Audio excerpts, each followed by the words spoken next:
तो अपने छोटे छोटे शिष्यों को व्यास जी ने महाराज ने भेजा। देखो पहले व्यास जी महाराज ने देखो एक वेद को लिखा, एक वेद को लिखा, तो एक वेद के 3 भाग बना दिए। तो कितने वेद हो गए? 4 वेद हो गए। और वेदों के नाम है ऋग्वेद, यजुर्वेद, सामवेद, अथर्ववेद। ये 4 वेद। उन्हीं वेदों के आधार पर महाराज व्यास जी ने 17 पुराणों की रचना करी, जिनमें 17 पुराण हैं शिव महापुराण, गरुड़ पुराण, भविष्य पुराण, लिंग पुराण, विष्णु पुराण। ये 17 पुराण लिख दिए। और महाराज फिर भी शांति नहीं मिली व्यास जी महाराज को। ध्यान देना, अभी भी शांति नहीं है। 17 पुराणों की रचना भी करी और 4 वेदों को भी लिख दिया और अभी भी शांति नहीं मिली। इतने में नारद जी आ गए, बोले महाराज क्या हुआ, आपका मन उदास क्यों है व्यास जी? तो नारद जी से कहने लगे, व्यास जी बोले क्या करें? बोले इतने वेदों की रचना करी, इतने पुराणों की रचना करी, लेकिन मेरे मन को शांति नहीं है। तो व्यास जी महाराज से नारद जी ने कहा, बोले आप मन को छोटा मत बनाओ, हम तुम्हें उपाय बताते हैं, तुम भागवत महापुराण की रचना करो, उससे तुम्हारा मन शांत होगा। तो व्यास जी महाराज को 4 मंत्र नारद जी ने दे दिए।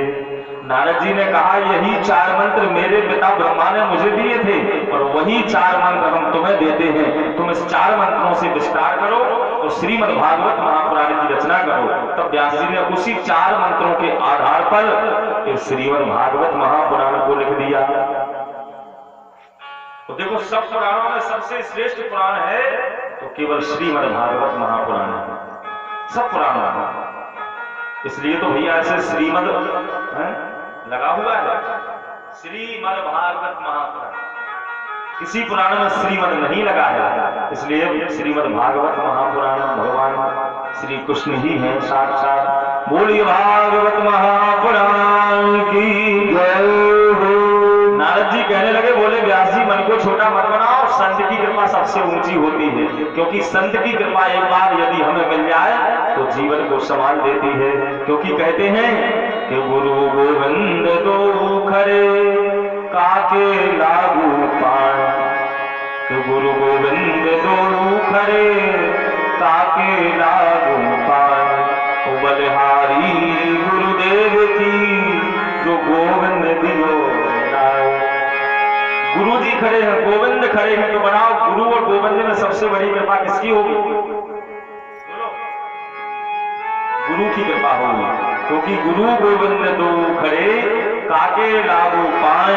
वो बलिहारी गुरुदेव की जो गोविंद दियो मिलाए। क्योंकि गुरु में ही सामर्थ्य होती है कि जो गोविंद से मिला सकता है, संतों में ही सामर्थ्य होती है कि जो संत भगवान से मिला सकता है। नारद जी कहने लगे, मन को छोटा मत बनाओ व्यास जी। तो व्यास जी ने महाराज संत नारद के कहने पर पुराण को लिख दिया, श्रीमद् भागवत पुराण। अब व्यास जी को लगा कि इसका पढ़ने का अधिकार किसको? फिर सोचा मेरा पुत्र है, लेकिन वो तो समाधि में बैठा है। तो व्यास जी महाराज ने अपने छोटे छोटे शिष्यों को बुलाया, बोले जाओ जाकर के मेरे पुत्र को उठा के लाओ।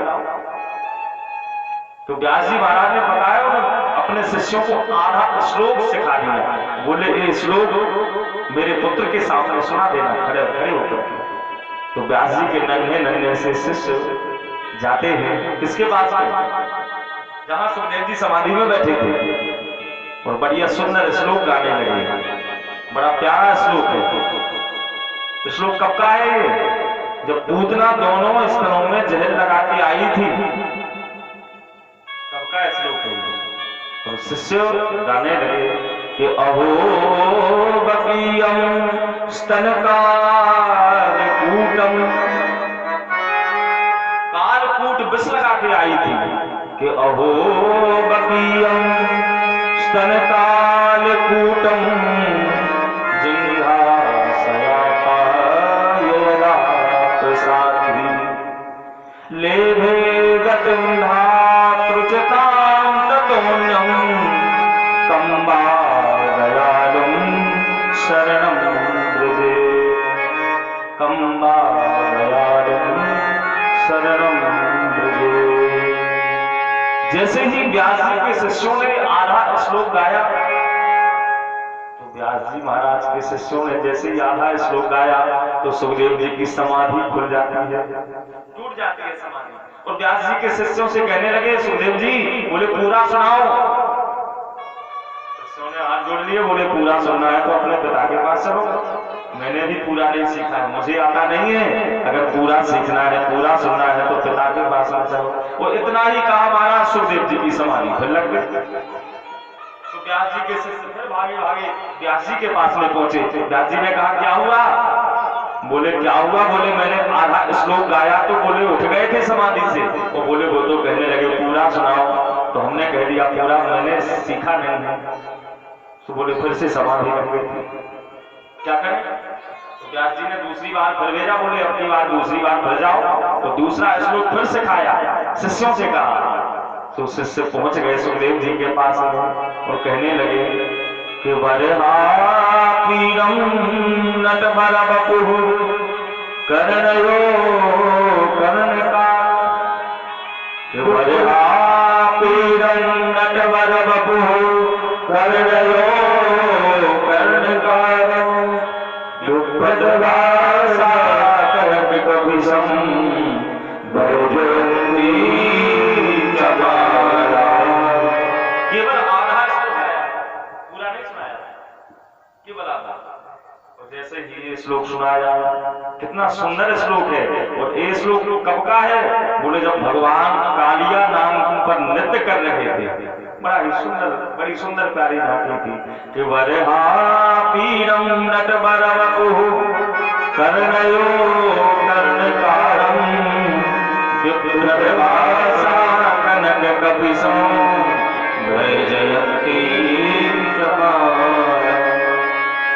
जैसे महाराज श्री सुखदेव जी ने ये श्लोक सुना तो खड़े हो जाते हैं और दौड़े दौड़े अपने व्यास जी पिता के पास में पहुंच जाते हैं, गले से लगाया।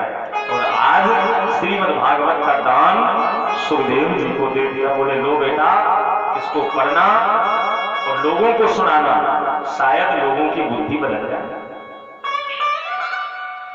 आज सुखदेव जी महाराज इतने ज्ञानी है, महाराज परम ज्ञानी है, जिसने काम को जीता है, क्रोध को जीता है। ऐसे परम सुखदेव जी महाराज के श्री चरणों में हम बारंबार प्रणाम करते हैं। ऐसे परम श्री व्यास जी महाराज के चरणों में हम बारंबार प्रणाम करते हैं। बोलिए व्यास जी महाराज की जय, सुखदेव जी महाराज की जय। तो वही भागवत की कथा श्री सुखदेव जी ने राजा परीक्षित को सुनाई है। ये प्रसंग हम सभी लोग